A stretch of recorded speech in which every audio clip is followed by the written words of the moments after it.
எசேக்கியேல் 36:9 வாசிமாக. இதோ நான் உங்கள் பட்சத்தில் இருந்து உங்களை கண்ணோக்குவேன், நீங்கள் பண்படுத்தப்பட்டு விதைக்கப்படுவீர்கள் என்று சொல்லி இஸ்ரவேல் ஜனங்களுக்கு அல்ல, இஸ்ரவேல் தேசத்துக்கு சொல்லுகிறார். இஸ்ரவேல் இருக்கிற மலைகளோடு கூட பேசுகிறார். அன்றைய நாளில் நான் சொன்னது போல ஆண்டவர் இயற்கைக்கு அப்பாற்பட்ட அற்புதங்களை செய்கிறவர். இஸ்ரவேல் ஜனங்கள் என்ன செய்தாங்க? தவறிட்டாங்க. 70 வருஷம் அவர்கள் என்ன செய்யப்படுறாங்க? பாபிலோனுக்கு போறாங்க. ஆனால் அந்த தேசம் எப்படி இருக்கிறது? இன்றைக்கும் சுபிட்சமாக இருக்கிற சொல்லுது. அப்போ அதனாலதான் நாங்கள் முதல் வசனம் சொல்றது, மனுபுத்திரனை இஸ்ரவேல் மலையை நோக்கி தீர்க்கதரிசனம் உரைத்து சொல்ல வேண்டியது என்னவென்றால், எப்படி இருக்கு யோசித்து பாருங்களேன். இஸ்ரவேல் ஜனங்கள் தவறி போனோன்னு ஆண்டவர் என்ன செய்கிறாரு? அந்த தேசத்தில் இருக்க அப்பதான் நான் சொல்றேன், ஆண்டவர் உண்டாக்குன எல்லாமே என்னது? தேவனுக்கு கீழ்ப்படுகிறதாக இருக்கு, சத்தத்துக்கு கீழ்ப்படுகிறதாக இருக்கு. இயற்கையாக இருக்கட்டும், மாமையின் பெரிய வெள்ளமாக இருக்கட்டும், எதுவுமே ஆண்டவர் அனுமதிக்காமல் இந்த பூமியில என்னது ஒன்றுமே நடக்காது. இல்லையா? இப்ப இஸ்ரவேல் ஜனங்களை என்ன செய்யறாரு? கற்பிக்கும்படியாக. ஒருவேளை கர்த்தர் என்ன செய்கிறார்? நமக்கு கற்பிக்கும்படி நம்ம பிள்ளைகளை கொண்டு கர்த்தர் பேசுவோம். இல்லையா? இல்ல நம்ம வீட்டில் இருக்கிற ஏதாவது ஒரு மிருகங்களை கொண்டு கூட நம்மளோட பேசுவாங்க. இல்லையா? மிருகங்களுக்கு பேசுவாங்க. ஏதோ ஒன்று நமக்கு என்ன செய்ய கற்றுக் கொடுக்கும். அதனால நம்ம நினைக்கக்கூடாது மனுஷர்னால நமக்கு தான் எல்லாம் அறிவு பெருத்து போயிருக்குன்னு சொல்லி. அல்ல, தேவன் உண்டாக்குன எல்லாமே அறிவு உள்ளதுதான், ஒராமிட்டது ஞானம் உள்ளதுதான். இல்லையா? ஆனால் கர்த்தர் நமக்கு ஒரு விசேஷ கிருபையை ஆண்டவர் என்ன செய்திருக்கிறான்? நமக்கு கொடுத்திருக்கிறார். ஆகவே இந்த சென்சஸ் நமக்கு எப்பொழுதுமே என்ன செய்ய வேண்டும்? சரியாய் செயல்பட வேண்டும். ஆகவே தான் அங்கே சொல்லுகிறார். இப்போ நம்ம பார்க்கிறோம், இஸ்ரவேல் ஜனங்களுக்கு இந்த ஆசீர்வாதம் யார்? மலைகளோடு பேசுகிறார். அங்க இருக்கிற என்னது மலைகள், மரங்கள், அங்க இருக்கிற கனிகள். அதனால இன்னைக்கு அது ஆசீர்வாதமா இருக்கிறது. இன்னைக்கு இஸ்ரவேலுக்கு போயிட்டு வர்றவங்க அங்க இருந்து கொண்டு வராங்க. அவங்க ஒரு கத்தரிக்காய்லாம் அவ்வளவு பெருசா இருக்கு. கிரேப்ஸ் எல்லாம் எப்படி இருக்கு? மோசை நாட்கள் என்ன செஞ்சாங்க? கிரேப்ஸ் எப்படி கொண்டு வந்தாங்க? கிரேப்ஸ் அப்படியே அள்ளி தூக்கிட்டு வராங்க. அப்படி ஒரு ஆசீர்வாதம். என்ன ஆண்டவர் சொல்லிட்டார்? யாருக்கு? ஆபிரகாமுக்கு சொல்லிட்டார். அவன் கீழ்ப்படிந்து வந்தபடினால் ஆபிரகாமுக்கு சொல்லிட்டார், உன்னை ஆசீர்வதிக்க உன்னை பெருக பண்ணுவேன். அதே போல அந்த தேசத்தை அவர்கள் புறப்பட்டு போகிற பொழுது ஆண்டவர் சொல்லுகிறார், அந்த தேசம் வறண்டு போயிருக்குது, நீங்க போய் அந்த தேசத்தை செழிப்பாக்குன்னு சொல்லல, நீ போவதற்கு முன்பதாக அந்த தேசம் எப்படி இருக்குது? பாலும் தேனும் ஓடுகிற ஒரு தேசமாக இருக்கு. அப்ப தேசம் அப்படியே தான் இருக்கும், வீடு அப்படியே தான் இருக்கும், வீட்டு பொருட்கள் எல்லாம் அப்படியே தான் இருக்கும். நாம் செய்கிற தவறுகள்னாலதான் வீடுகளில் இருக்கிற நிலைமைகள் மாறும். இல்லையா? அப்ப நம்ம தான் முதல் எல்லாம் சாமான்லாம் நம்ம தான் வாங்கி வைப்போம். அந்த சவுதி அரேபியாவிலாம் சில பேர் போயிட்டு வருவாங்க, அராபிய நாடுகளுக்கெல்லாம் போயிட்டு வருவாங்க. ஒரு மாசத்துக்கு அங்கே ஊரில் இருப்பாங்க. டவலை வந்து போத்திக்கிட்டு ப்ரெஷ் வச்சுக்கிட்டு பல்ல தீட்டிக்கிட்டு அந்த சவுதி போய் அந்த இதெல்லாம் என்னது கொலோனெல்லாம் அடிச்சு வாசம் படுற அப்படியெல்லாம் இருக்கும். அப்படி நமக்கும் ஆசை. இப்போ தானே நமக்கு எல்லாமே என்னது டிப்ஸ் மாதிரி ஆயிடுச்சு. இப்போ டிக்கெட்டை போட்டால் நாளைக்கு அமெரிக்காவில் போய் நிற்கலாம். இல்லையா? அன்னைக்கெல்லாம் அப்படி இல்லை. உங்களுக்கு கதை விட்டு வாங்கி கப்பல் இப்படி வந்துச்சுன்னு வாங்கி, ஃப்ளைட் இப்படி வந்துச்சுன்னு வாங்கி, நமக்கு என்ன கலர்னே தெரியாது. அப்புறம் ஒரு குறிப்பிட்ட பிறகு என்ன நடக்கும்? கொண்டு வந்த பொருட்களெல்லாம் என்ன ஆகும்? காலி ஆகாது, இருக்கும். அது எப்படி காலியாகும்? ஆனால் என்னது முக்கியமான பொருட்கள் எல்லாம் கொண்டுட்டு வருவாங்க. கொண்டு வந்து அதை என்ன செய்வாங்க? விற்க கொண்டு வருவாங்க. அப்போ நமக்கு தெரியும் இப்போ அவங்க என்ன எங்கே போயிட்டு இருக்கிறாங்க? கீழே நோக்கி போயிட்டு இருக்காங்க. அதை விற்று அதுக்கு பிறகு அதில் வர்ற காசு எடுத்து டிக்கெட் எடுத்துக்கிட்டு திருப்பி போயிட்டாங்க. ஒரு 3 வருஷமோ 2 வருஷமோ சொல்லிட்டு திருப்பி இங்கே வாரது.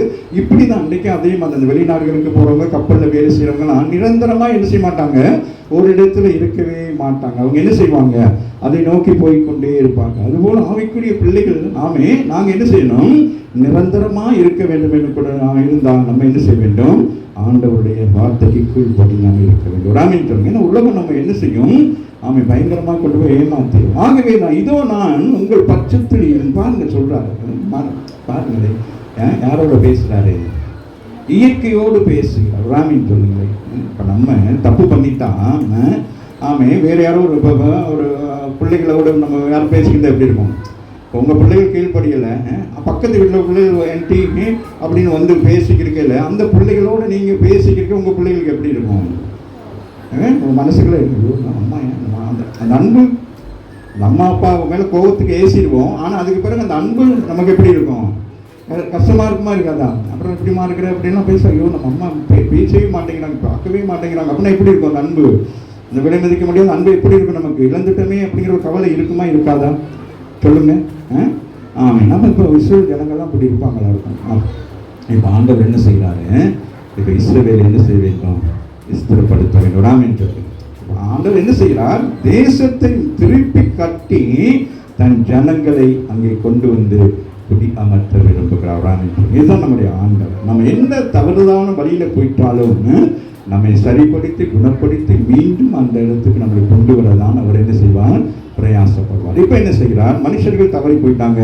இப்ப ஆண்டவரே என்ன செய்கிறார், தன்னிச்சையாய் செயல்படுகிறார். வாசிங்க. இதோ நான் உங்கள் பட்சத்தில் இருந்து அப்ப ஒன்று இல்லாதனால எப்படி ஆயிட்டு பூமி பண்படுத்தப்படாமல் இருக்கிறது. எப்படிப்பட்ட பூமி, செழிப்பான பூமி. ஆமாவே இல்லையா. அப்ப நம்ம இருக்கிறோம், போய் நம்மளாம் ஊர்ல இருந்தோம், விவசாயம் பண்ணணும். இப்ப நம்ம இங்க வந்துட்டோம், நம்முடைய விவசாய பூமி எப்படி இருக்கிறது, செழிப்பட்டதாக இருக்கிறது. ஆமாவே இல்லையா. இப்போ ஊர்களுக்கெல்லாம் போனால் தான் ஆசையாக இருக்கும், அந்த பூமியெல்லாம் செழிப்பாக இருக்கும்.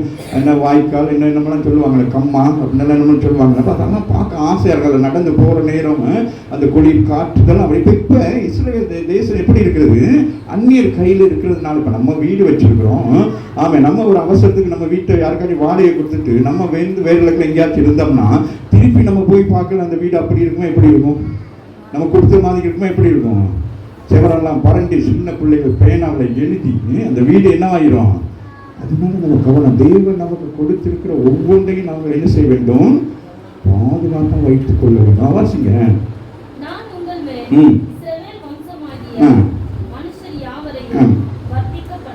பாருங்க சொல்றாரு, இப்ப அந்த பூமியை பார்த்து சொல்றாரு. இனி நான் என்ன செய்ய போகிறேன், உங்கள் மேல் இந்த தேசத்தின் மேல் இந்த நிலத்தின் மேல் யாரை கொண்டு வர போறேன், என் ஜனங்களை கொண்டு வர போகிறார்.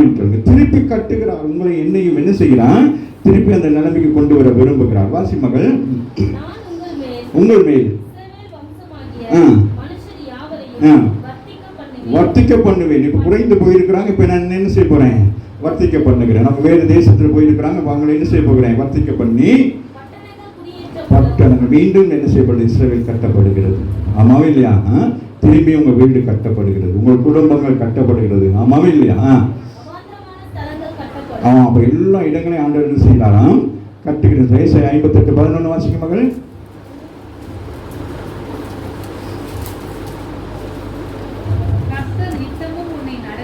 கர்த்தர் என்ன செய்யறாராம், நித்தமும் உன்னை நடத்த விரும்புகிறார். ஒவ்வொரு நாளும் கர்த்தர் என்ன செய்யறாங்களே, கரம் பிடித்து நடத்துகிறவராக இருக்கிறார். நடத்தி மகா வறட்சியான காலத்தில் திருப்தியாக்கி என்ன செய்யறாரு, பலவீனமா இருக்கிற நம்ம என்ன செய்யறாரு, நம்ம அடிக்கடி சொல்றோமே, கால் வலிக்குது, எலும்பு வலிக்குது, என்னது வேற என்ன வலிக்குது, முழங்கால் வலிக்குது சொல்ற. இப்ப ஆண்டவர் சொல்றாரு, உங்களை பார்த்து சொல்றாரு. என்ன வாசி மகன் வசந்த, உங்கள் எலும்புகளை என்ன செய்யறாரு. என்னது, அப்ப நம்ம அப்படியே சும்மா கிடந்தா நம்ம எலும்பெல்லாம் என்ன ஆயிடும், வேலை வெட்டி இல்லாமல் சும்மா 3 வேலையும் சாப்பிட்டு வீட்டுக்குள்ளே உட்காந்துட்டு என்ன ஆகும், வியாதி வருமா வராதா, உடம்புல வலி வருமா வராதா. அது மாதிரி இப்போ ஆண்டவருடைய காரியங்களை நம்ம செய்கிற நேரம் நம்மளை ஆண்டவர் நமக்கு என்ன செய்கிறாரு, மீண்டும் நமக்கு கழுகு கொப்பான பலனை கொடுக்கிறார். ஒரு கழுகு என்ன செய்யும், பலவீனம் அடைந்தோன்னே என்ன செய்யும், அது கண்மலையை நோக்கி பார்க்கும். அங்கே எனக்கு என்ன இருக்கிறது, எனக்கு அங்கே பலன் இருக்கு. ராமின்னு சொல்லுங்க. அது இங்கேருந்து போகிற நேரம் பயங்கரமாக விகாரமாக தான் போகும். பல்லெல்லாம் கொட்டி பண்ணிருக்கணும். இந்த சொண்டெல்லாம் விழுந்து, இந்த நெகமெல்லாம் விழுந்து, இந்த ரெக்கையெல்லாம் பிச்சு போட்டு பார்க்கறதுக்கு அகோரமாக இருக்குமா. அப்புறம் அது போயிட்டு என்ன செய்யுமா, அந்த கண்மலையில் என்ன செய்யுமா, ஒரு இடத்துல அப்படியே உபவாசம் இருக்கிற மாதிரி உபவாசம் இருக்கிறது அப்படியே இருக்குமா. அதுக்கு பிறகு ஒரு குறிப்பிட்ட காலத்தில் என்னவாகுமா, பலன் அடைந்து ஆமே வாழ வயதுக்கே வந்துருமா. 18 வயசு, 80 வயசுக்கு வந்தது 18 வயசாயிருமா. எப்படி? அதுக்கு நம்பிக்கை மீண்டும் அது என்னது, வாழ்க்கை மீண்டும் தொடருமா. ராமின்னு சொல்லுங்க. சும்மா அப்படி என்னது, அங்கேருந்து கிளவியா போனது, கிளவணும் சொல்லுவோம். போய் அந்த கொஞ்ச காலம் அங்கே இருந்து என்ன செய்து ட்ரீட்மெண்ட் எடுத்துக்கிட்டு மீண்டும் அது வருகிற பொழுது மற்ற கழுவுகள் எல்லாம் பார்க்குமா, யார் இவ்வளோ அழகாக இவ்வளவு திறமையா பெண்ணா வந்து அந்த பழைய காரியத்தை என்ன செய்யுமா, அதை செய்யுமா. ராமின்னு சொல்லுங்க. அப்படி வானத்தில் அப்படி வந்து அப்படியே அந்த என்ன செய்யுமா, அப்படியே பூமியில அப்படி எவ்வளோ அப்படி போக்கஸ், அதனுடைய கண் லென்ஸ் அப்படி இருக்குமா. ஆமாம், பாருங்க, நம்ம இந்த இடத்துல ஆண்டவர் சொன்னார் இல்லையா, முதல் என்ன செய்யற கண்ணை தான் முதல் என்ன செய்வார், வாஸ்டமே பூத்து போக பண்ணுமா. பாருங்க, அதுக்கு என்னது, அது பூத்து போகாது. அது என்ன செய்யும், அந்த கண் மீண்டும் அதுக்கு என்னது ஒளி கொடுத்து அது போய் தன்னுடைய தேவையான பட்சியை பறிக்கும். அவராமிச்சு வாசி மகள் சொல்லுங்க, நான் நீர்ப்பாய்ச்சலான தோட்டத்தை போல. பாருங்க, ஆண்டவருடைய ஆசீர்வாதம். 61:4 என்ன சொல்லுமா,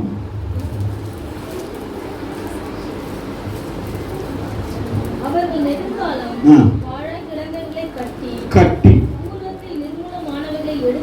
எடுப்பி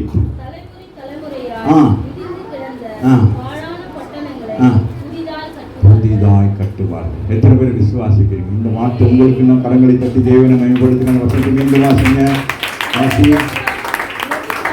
என்னமா, நெடுங்காலம் யோசித்து பாருங்க. யார் நெடுங்காலமா இப்படிப்பட்ட பிரச்சனைகளை போய் கொண்டு இருக்கிறீங்க? அந்த இடம் பாலா கிடக்கு. நீ போய் வர நேரமெல்லாம் அந்த இடத்தை பார்க்கறது பாலாய் கிடக்கிறது. அது பார்க்கறதுக்கு பரிதாபமா இருக்கு. அது உன்னுடைய இடம் தான். ஆனால் இன்றைக்கு அது பாலாய் கிடக்கிறது, பார்க்கறதுக்கு அருவருப்பா இருக்கிறது. கட்டணுமா, என்ன செய்யணுமா, அதை கட்டணும் விசுவாசத்தினாலே. எடுப்பித்து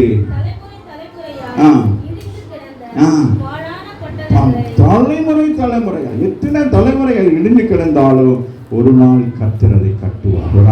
அது யாருடையதாக இருந்தாலும் தேவன் உங்களுக்கு, உங்கள் பிள்ளைகளும் உங்கள் சந்ததிக்கு அடுத்த தலைமுறைக்கு வச்சிருந்தாருன்னா ஆமே, அது என்னைக்கோ ஒருவர் என்ன சொல்லுவாங்க, அந்த இடம் இவருடையது. அதுதானே பதியினாங்க அரசாங்கத்தில். என்ன செய்யறாங்க, நிலங்கள் எல்லாம் பதிஞ்சு வச்சிருக்கிறாங்களே இல்லையா, அதை நீங்க தேடி போய் கேட்கணும். என்ன செய்வாங்க, அதை உங்களுக்கு கொடுப்பாங்க. ஆமாவே, அப்படி தேவன் நம்மை ஆசீர்வதிக்கிறார். ஆமோஸ் 9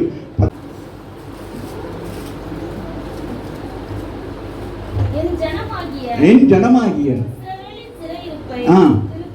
திருப்புவேன், கட்டி குடியிருந்து நாட்டி. அதுதான் அவங்களுடைய இது. என்னது, திராட்சை தோட்டம். என்ன திராட்சை வந்து என்னது அவங்களுக்கு விசேஷமான ஆசீர்வதிக்கப்பட்ட தேசத்துல நாங்க எப்படி இருக்கிறோம் யோசித்து கொண்டிருக்கோம். நம்ம தேசத்துக்காக எத்தனை பேர் ஜெபிக்கிறீங்க? நம்ம தேசத்தை ஜெபிக்கணும். அங்கே விசேஷமாக நம்ம தமிழ்நாடுலாம் மற்றவங்களுக்கு அப்படியே இருக்கும். இல்லாமல் யாரு இந்த தேசத்தை விட்டு போன ஆங்கிலேயர்களுக்கு இன்னமும் ஆசை, நம்ம தேசத்துக்கு வந்து என்ன செய்யணும், எல்லாத்தையும் எடுத்துட்டு போகணும்னு சொல்லி நம்ம ஆக்களும் அப்படியே கொடுத்துட்டு உட்காந்துருக்காங்க. வாசி மகன் நாட்டி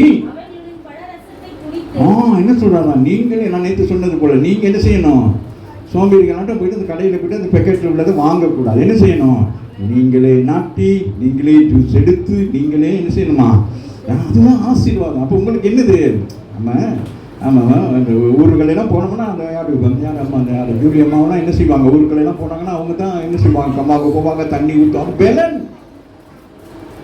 இப்போ நமக்கு இங்கே என்னது, இங்கே இப்போ உங்களுக்கெல்லாம் நான் நினைக்கிறேன் இவங்கெல்லாம் 25-26 வயசுலாம் நிற்பாங்களான்னு கூட தெரியல. ஆமாவே இல்லையா? அப்போ அன்னைக்கு சாப்பிட்ட உணவுகள் நமக்கு என்னத்தை கொடுக்குது, பலனை கொடுக்குது, ஆரோக்கியத்தை கொடுக்குது. அப்போ இன்றைக்கு சாப்பிட்ற சாப்பாடுகள் இது என்னது, நிறைய பேர் சாப்பிடவும் மாட்டேங்கிறீங்க. ஆமாவே இல்லையா? ஸோ வாசிங்க, தோட்டங்களை உண்டாக்கணுமா? ஆமாம். அப்போ நீங்களே என்ன செய்ய வேண்டும், ஆமாம், அப்போ நீங்கள் இருக்கிற இடத்துல நீங்கள் என்ன செய்யணும், ஆசீர்வாதமாக எடுத்துக்கொள்ள வேண்டும். ஆமே. சத்துரு வந்து உங்கள் ஆசீர்வாதங்களை திருடி கொண்டு போகாதபடி உங்கள் வீட்டை என்ன செய்ய வேண்டும்? செல்வமாய் வைத்திருக்கணும்.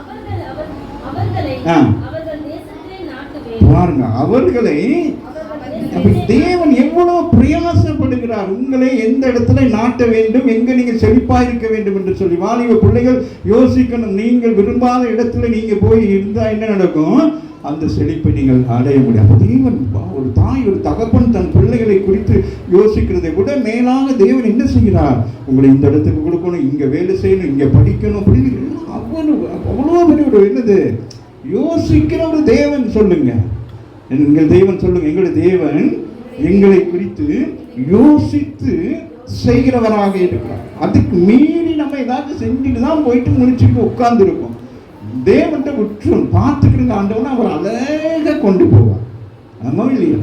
நாங்க என்ன செய்யுது, அளவுக்கு மேல பக்தி வைராக்கியம் சொல்லி ஏதாச்சும் செஞ்சுட்டு மாட்டிக்கிட்டு இருப்போம். வசனம் பாரு எவ்வளவு அழகா இருக்கு. வாசமாக,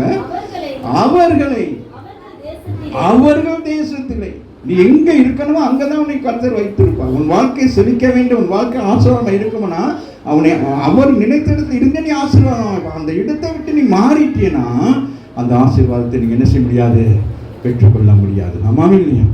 பெற்றோர்கள் பிள்ளைகளுக்கு நல்ல இந்த திருமண வாழ்க்கையை நடத்த எல்லாம் பிரயாசப்படுவார்கள். பிள்ளைகள் தவறான வழியில போயிட்டு அப்புறம் என்ன நடக்கும்? அந்த ஆசீர்வாதத்தை அப்புறம் ஈக்குவல் பண்ணவே முடியாது. இருக்கலாம், சந்தோஷமா இருக்கலாம், எல்லாம் இருக்கலாம்.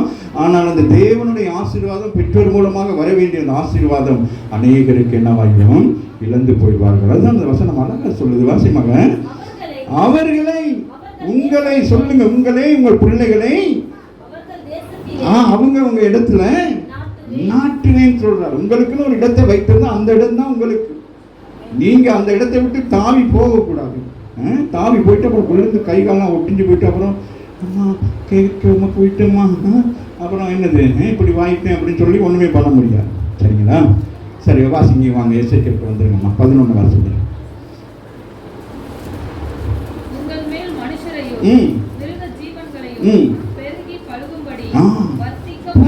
அந்த மலைகள் அந்த நிலத்தை குறித்து சொல்லுகிறார். நீங்க என்னது, என் ஜனங்களுக்கு நீங்க என்ன செய்ய வேண்டும்? உறுதுணையா இருக்க வேண்டும். அம்மாவில் எதன் சொல்றாரு? உங்கள் மேல் மனுஷரையும் மிருகங்களையும் பெருக பண்ணும்படிக்கு, பெருகி பழுகும்படிக்கு. அப்ப அந்த பூமி என்ன செய்ய வேண்டும்? அவர்கள் பழுகை பெறுவதற்கு அந்த பூமி எப்படி இருக்கணும்? அவர்களுக்கு சாதகமாக இருக்க வேண்டும். ஆமென் சொல்லுங்க. அந்த தேவன் இப்போ அழகாக செய்தார் ஒவ்வொரு காரியத்தை. மீண்டும் அந்த இஸ்ரவேல் தேசத்தை என்ன செய்யறாரு? நாம ஆபிரகாமுக்கு சொன்ன வாக்குத்தத்தத்தின்படி பாலும் தேனும் ஒரு தேசமாய் மாறணும். ஆமாவே, இவங்க எல்லாம் இழந்து போயிட்டாங்க. புறஜாதி ஜனங்கள் அங்க வந்து புறஜாதி ஜனங்களோட தொடர்பு வைத்து திருமணங்கள் முடித்து ஆமீன் அவருடைய என்னது இதுகளை ஆராதித்து, பாகல்களை ஆராதித்து தேவ கோபத்தை உண்டு பண்ணி ஆண்டவர் பூச்சி விரட்டி விட்டார், போகலாம் அப்படின்னு. ஆனாலும் தேவனுக்கு கேட்க என்ன செய்ய முடியல. அவர் மனம் பதறாரு. என் பிள்ளைக்குன்னு இந்த இடத்த கொடுத்தேன். ஆபிரகாமுக்கு நான் சொன்னேனே, நான் பொய்க்காரன் ஆகிடுவேனே கடைசி வரைக்கும். எத்தனை தலைமுறைகள், 1000 தலைமுறை வரைக்கும் நான் ஆசீர்வதிப்பேன்னு சொன்னேனே, இவங்க இப்படி பண்ணிட்டாங்க. சரி, ஏதாவது பண்ணி என்ன செய்யணும்? இப்ப மலையோடு பேசுகிறார். யோசித்து போங்க. உங்கள் பிரச்சனை யாரோடு பேசிக் கொண்டிருக்கிறான்? மலைகளோடு, இயற்கையோடு பேசிக் கொண்டிருக்கிறான். ஆமாவா இல்லையா? அப்ப நமக்கு காது இருக்கு, நமக்கு கேட்க மாட்டேங்கிறோம். கண்ணு இருக்கு, பார்க்க மாட்டேங்கிறோம். அப்ப காது கண்ணு ஒண்ணுமே இல்லை, ஆனா அதோட பேசிக்கிட்டு இருக்கிறார். ஆமாவா இல்லையா? அப்ப நம்ம இன்னைக்கு கர்த்தருடைய பிள்ளையோட எச்சரிக்கையாக வாசி மகள். பூர்வ நாட்களிலே சொல்றாங்க, நீங்க ஆரம்பத்தில் எப்படி இருந்தீங்க அதே மாதிரி யோசிக்கணும். இப்போ நம்ம இடப்பட்ட நாட்கள் நம்ம எப்படி இருந்தாலும் ஆரம்பத்தை யோசிக்கணும். நம்முடைய தாத்தா பாட்டி எப்படி இருந்தாங்க, ஊர்ல சொத்து சுகங்கள் வச்சிருந்தாங்களே, அது படிப்படியா அடுத்தடுத்து சந்ததிகள் அதை சரியா செயல்படுத்தாம என்னாயிட்டு, இப்போ அம்மா அப்பா பெரிய ஏக்கர் கணக்கில் சொத்துக்களை வாங்கி கொடுத்து வச்சிருப்பாங்க. அந்த பிள்ளைகள் சரியான பிள்ளைகளா இல்லாவிட்டால் அந்த சொத்தெல்லாம் என்ன ஆகிரும், ஆளிஞ்சு போயிடும். ஆனாலும் என்ன நடக்கும், யாரோ ஒரு வகையில் யாரோ ஒரு பேர பிள்ளை யாரோ ஒன்று அடுத்தடுத்த சந்தையில் ஒன்று வந்து கண்டுபிடிச்சு விசாரித்து அந்த இடம் எங்களுடைய இடம் தான், எங்கள் பேரில் தான் முதலாவது பட்டா இருக்குன்னு சொன்னால் அரசாங்கம் கொடுத்து தான் ஆக வேண்டும்.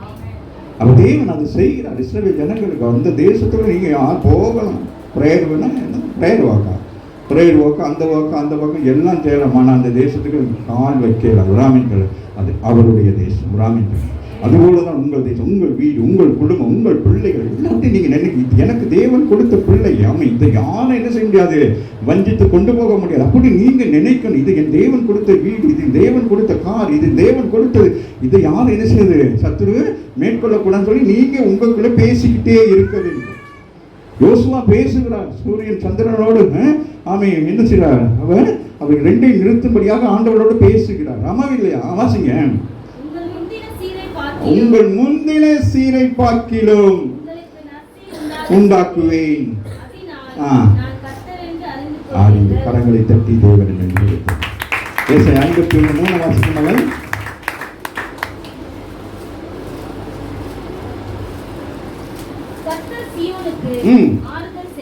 ஆறுதல் செய்வார். எல்லாம் என்னமா தேர்தல் அடைய செய்து அதன் வனாந்திரத்தை ஏதேனை போல. சொல்லுங்க, உங்க வீடு எப்படியா, எப்படி இருக்குமா? ஏதேன் செழிப்பா இருக்கு. வேற எப்படி இருக்கும்? Air condition பண்ணியிருக்கும். ஆமாவும் இல்லையா? அங்கே எல்லா கனி வர்க்கங்களும் இருக்கும். ஆமாவும் இல்லையா? கர்த்தரின் தோட்டம். ஒரு ஆமென் சொல்லுங்க. உங்க வீடெல்லாம் எப்படி இருக்கும்? அப்ப கர்த்தரின் தோட்டம்னா என்னது? அவர் தோட்டக்காரர். ஆமாவும் இல்லையா? அப்ப அந்த தோட்டத்தில் ஏதாச்சும் தவறான புல்லு பூச்சி வந்து என்ன செய்வாரு? பிடுங்கி வீசிடுவார். ஆமாவும் இல்லையா? யோவான் 15 என்ன சொல்கிறார்? திராட்சை தோட்டத்தில் அந்த திராட்சை செடியில் தேவையில்லாத வந்தா கட் பண்ணி போடுவார். ஒரு ஆமென் சொல்லுங்க. அவர்கிட்ட அசைய முடியாது, ஓட முடியாது, பத்து கிடக்க முடியாது. ஆமாவும் இல்லையா? தேவன் உங்களை அவசிய மகன் அவாந்தர வெளியை சந்தோஷமும் மகிழ்ச்சியும் துதியும் கீத சத்தம். வீடு எப்படி இருக்கணுமா? வாசி. முதலாவது என்னதான் சொல்லுங்க? சந்தோஷம், மகிழ்ச்சி. சந்தோஷத்தோட என்ன வந்துடணும்? இது ரெண்டு வந்துட்டு என்ன செஞ்சிடணும்? ஆமா, ஒரு மனுஷனுக்கு சந்தோஷமான வந்தா என்ன நடக்கும்? நம்மளே அறியாம பாட்டு பாடுவோம், என்னமா டான்ஸ் ஆடிடுவோம், என்னமா என்னமா அன்னைக்கு என்ன எக்ஸாம் ரிசல்ட் என்ன செஞ்சா? எப்படி ஆடுனா?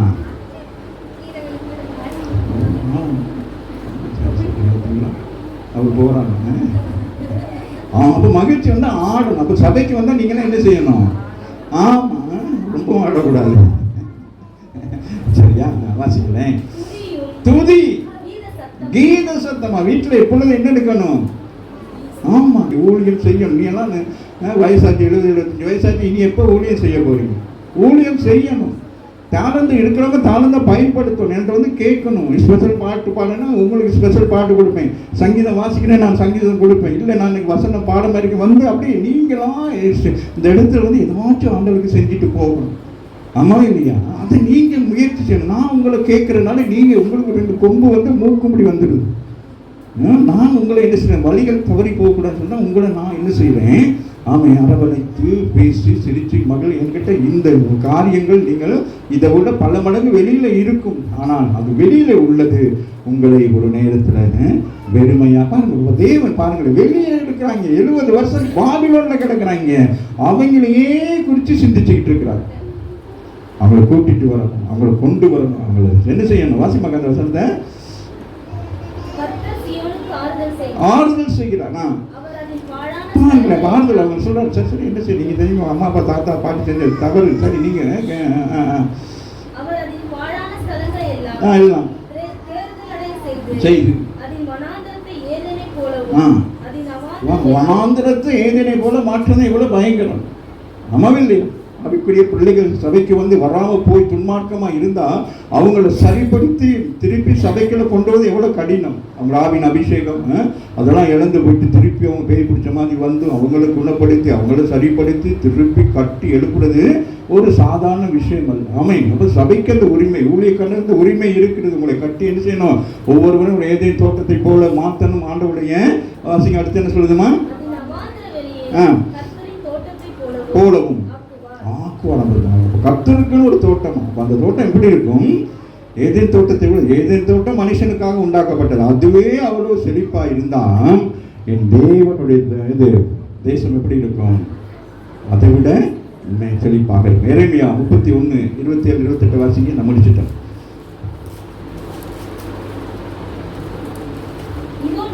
வரும் என்று. நாட்கள் வரும். சொல்லுங்க, பக்கத்துல உங்க பார்த்து சொல்லுங்க, இதோ நாட்கள் வரும். Good news. இதோ நாட்கள் வரும் என்று கர்த்தர் சொல்லுகிறார். வேற யாரும் சொல்லல, பாஸ்டர் குமார் சொல்லல, கர்த்தர் சொல்ற, நம்புங்க. இதோ நாட்கள் வரும். கர்த்தர் சொல்லுகிறார். அப்பொழுது குடும்பத்தையும் ஃபேமிலி, ஆல் த ஃபேமிலிஸ்,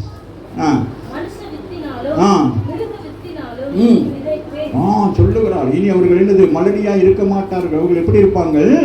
செழிப்பா இருப்பார்கள். அப்பொழுது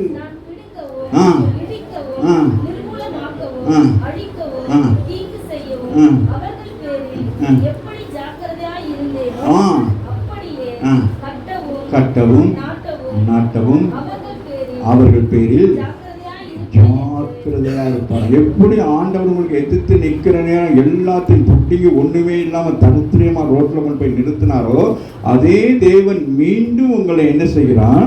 அதே ஸ்தலத்துக்கு கொண்டு வருகிறார். கரங்களை தட்டி தேவனை மேம்படுத்துங்க. ஆமாங்க. 27 28 வாசிட்டீங்களா? 28 வாசிட்டீங்களா? ஓகே, இங்க வாங்க. 12 வாட்சி அப்படி நம்ம திருவள்ளுவர்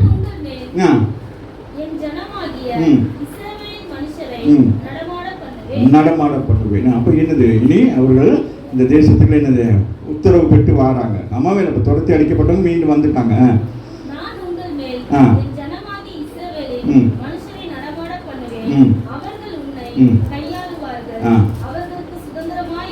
இருப்பாய் இனிமேல்.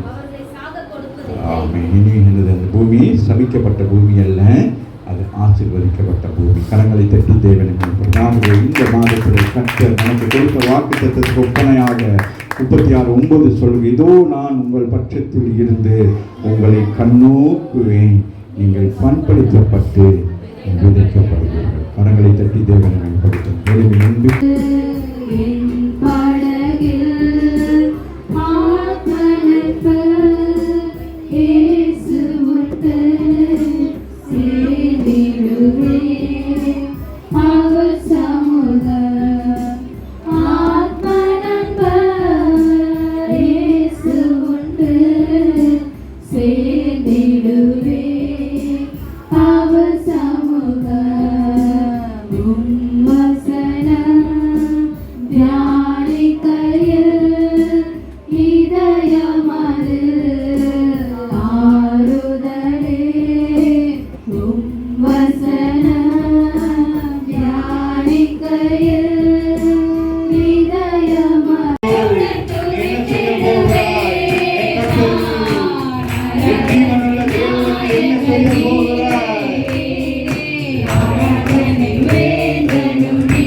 ஒரு புதிய கருத்தை பெற்றுக்கொண்டு அவர்கள் காத்திருந்து மேல்மாடியை பெற்றுக்கொண்டு போனது போல இந்த மேல்மாடி அவர்களுக்கு நீ பாக்கியவான். அவருடைய சரீரத்தை உட்கொண்டிருக்கிறாய், இரத்தத்தை உட்கொண்டிருக்கிறாய். உனக்கு வல்லமை வர வேண்டும். உனக்கு விரோதமாக இருக்கிற எல்லா சூழ்நிலைகளை கட்டளை மாற்றுவார். வியாதிகளுக்கு கட்டளை கொடுங்கள், நிலைமைகளுக்கு கட்டளை கொடுங்கள். நீங்கள் உங்கள் வாய்களை திறந்து பேசுங்கள் அதிகாரத்தோடு. ஆனந்த